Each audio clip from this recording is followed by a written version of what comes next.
So 25 cross இந்த வருஷம் வருதுன்னு வச்சுக்கோங்க. நெக்ஸ்ட் இயர் வந்து 242 க்ரோஸ் ரெவென்யூ, 180 க்ரோர் ப்ராஃபிட் 2028 இது.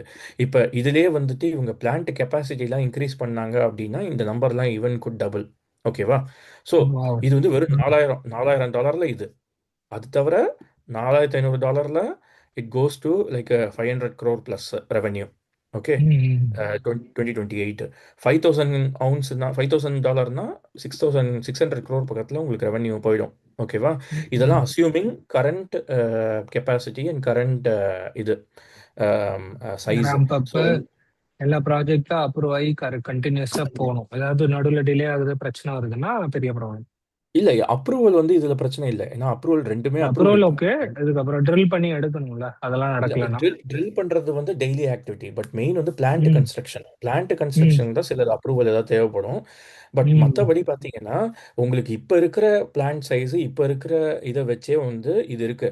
இப்போ இன்னைக்கு நிலவரத்தில் இப்போ இந்த வருஷமே உங்களுக்கு வந்து 5500க்குலாம் போச்சு. கரெக்டாக கோல்டு.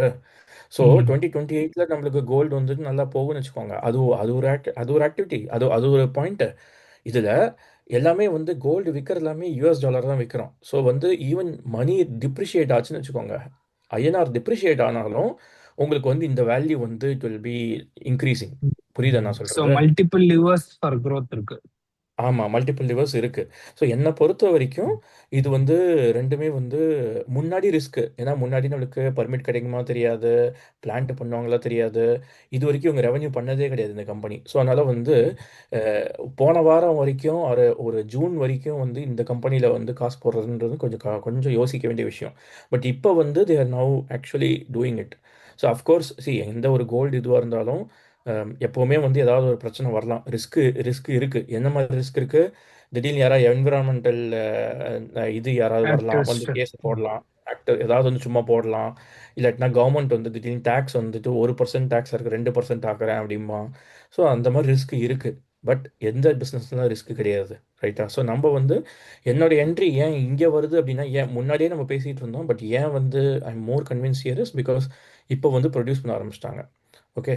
இதில் வந்து இதெல்லாம் வந்து வெறும் ரெண்டு இந்த ப்ராஜெக்ட் தான். இது தவிரவும் வந்துட்டு ஒரு 3 ப்ராஜெக்ட் வந்து தனியாக வந்து இப்போ வந்து எக்ஸ்ப்ளோர் பண்ணிட்டு இருக்காங்க. ஒன்று வந்து இப்போ ரீசெண்டாக ஒரு நிக்கல் கண்டுபிடிப்பு பண்ணியிருக்காங்க. இந்தியாவில் ஃபஸ்ட்டு டைம் நிக்கல் வந்து இவங்க கண்டுபிடிச்சிருக்காங்க. அது வந்து இன்னும் கொஞ்ச நாள் ஆகும். அது வந்து அட்லீஸ்ட் ஒரு 1-2 இயர்ஸ் ஆகும்னு வச்சுக்கோங்க. அதை வந்து ஒரு ரிசோர்ஸாக கொண்டு வந்து பர்மிட்லாம் வந்து போய் அது வந்து ஒரு 3-4 இயர்ஸ் ஆகும்னு வச்சுக்கோங்க.